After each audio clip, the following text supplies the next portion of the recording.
আজকে আপনাদের সামনে নিয়ে চলে এসেছি নতুন একটি ভিডিও নিয়ে, কিভাবে ঘরে বসে আপনার মোবাইল ফোন এবং কম্পিউটার থেকে অনলাইনে রেসিডেন্স সার্টিফিকেট অ্যাপ্লাই করা যায় খুব সহজে এবং মাত্র 2 দিনের মধ্যে অনলাইনে অ্যাপ্লিকেশন করার পর ঘরে বসে আপনি আপনার রেসিডেন্স সার্টিফিকেটটি ডাউনলোড করতে পারবেন। তো চলুন ভিডিওটি শুরু করা যাক। তার জন্য প্রথমে আমরা চলে যাব কম্পিউটার স্ক্রিনে এবং কম্পিউটার থেকে গুগল ক্রোমটি ওপেন করে নেব এবং এই গুগল সার্চ বারে লিখব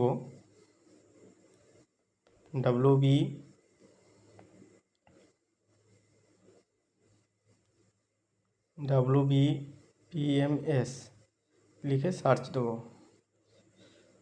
সার্চ দেওয়ার পর প্রথমেই যে লিঙ্কটি আছে এই লিঙ্কে ক্লিক করে দেব। ওয়েবসাইটটি একটু স্লো চলছে। এরকম একটা ইন্টারফেস চলে আসবে। এখানে আসার পর আমরা উপরে দেখতে পাবো সিটিজেন কর্নার। এই সিটিজেন কর্নারের উপর ক্লিক করে দেব। এখানে ক্লিক করে দেওয়ার পর এরকম একটি ওয়েবসাইট শো করবে। আমরা চলে যাব নিচে, এখানে চেক বক্সে ক্লিক করে প্রসিডে ক্লিক করার পর এরকম একটি ইন্টারফেস শো হবে। আমরা এখানে মোবাইল নম্বরটি দিয়ে একটি ওটিপি চলে আসবে। এখানে ওটিপিটি ইনপুট করে দেওয়ার পর ভেরিফাই অ্যান্ড প্রসিডে ক্লিক করব। তারপরে এরকম একটি ফর্ম ওপেন হয়ে যাবে। আমাদের এই ফর্মটি আমরা ফিল আপ করে নেব। যেগুলো ম্যান্ডেটরি আছে এগুলো সবটাই ফিল আপ করতে হবে। এখানে আপনার মেম্বারের নাম লিখে দেবেন, আপনার পঞ্চায়েত এলাকায় যে মেম্বার আছে তার নাম। তারপরে এখানে যেহেতু ছেলের আমি করেছি তাই মিস্টার করলাম। এখানে অ্যাপ্লিক্যান্ট নেম, এখানে আমি আমার নাম দিয়ে দিলাম। এখানে বাবার নাম, এখানে কি সম্পর্ক সেটা, এখানে ফুল অ্যাড্রেসটা দিয়ে দিতে হবে। তারপরে এখানে পোস্ট অফিসের নাম দিয়ে দেবো এবং পুলিশ স্টেশনের নাম এখানটাই দিয়ে দেবো। এরপরে এখানে ভিলেজটি শো করবে, আপনার যেটা ভিলেজ। এখানে আমি আমার ভিলেজটা দিয়ে দিলাম।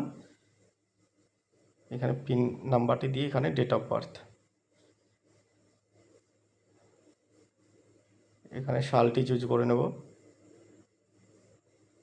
কোন সালে হয়েছি সেটি। এখানে ডেট অফ বার্থটি দিয়ে দিলাম। এবারে ডান পজিশনে চলে আসব। আমরা এখানে দেখতে পাবো বিভিন্ন রকম সার্টিফিকেট এখানে শো করবে। আপনি যেটি জন্য অ্যাপ্লাই করবেন এখানে সেই সার্টিফিকেটে টিক মার্ক দিয়ে দেবেন। আমি রেসিডেন্সিয়াল সার্টিফিকেটের জন্য অ্যাপ্লাই করছি, তার জন্য ওখানে রেসিডেন্সিয়াল চুজ করে এখানে ডকুমেন্টস হিসাবে আমি আধার কার্ড দিয়ে দিলাম। দুটো এখানে ডকুমেন্টস আপলোড করতে হবে। 2 জায়গাতেই আধার কার্ড সিলেক্ট করলাম এবং ডকুমেন্টসগুলি এখানে আপলোড করে দিতে হবে 2 MBর মধ্যে। এখানে আধার কার্ড দুটি আপলোড করে দেওয়ার পর আপলোড হয়ে গেল। নিচে চলে আসবো আপলোড ফটো। এখানে এসে ফটো আপলোড করে দেওয়ার পর এখানে ফাইনাল সাবমিট করে দেবো। ফাইনাল সাবমিট করে দিলেই অ্যাপ্লিকেশন নাম্বারটি পেয়ে যাবে এবং অ্যাপ্লিকেশন করার 2 দিনের মধ্যে আপনি ওয়েবসাইট থেকে এই যে উপরে দেখছেন অ্যাপ্লিকেশন স্ট্যাটাস এবং ডাউনলোড সার্টিফিকেট অপশনে ক্লিক করে সার্টিফিকেট ডাউনলোড করে নিতে পারবেন। আমাদের মুর্শিদাবাদ অল ইন ওয়ান চ্যানেলের ভিডিওগুলি যদি ভালো লেগে থাকে অবশ্যই আমাদের চ্যানেলটিকে সাবস্ক্রাইব করে দেবে এবং পাশে থাকা বেল আইকনটি অন করে দেবেন। ধন্যবাদ।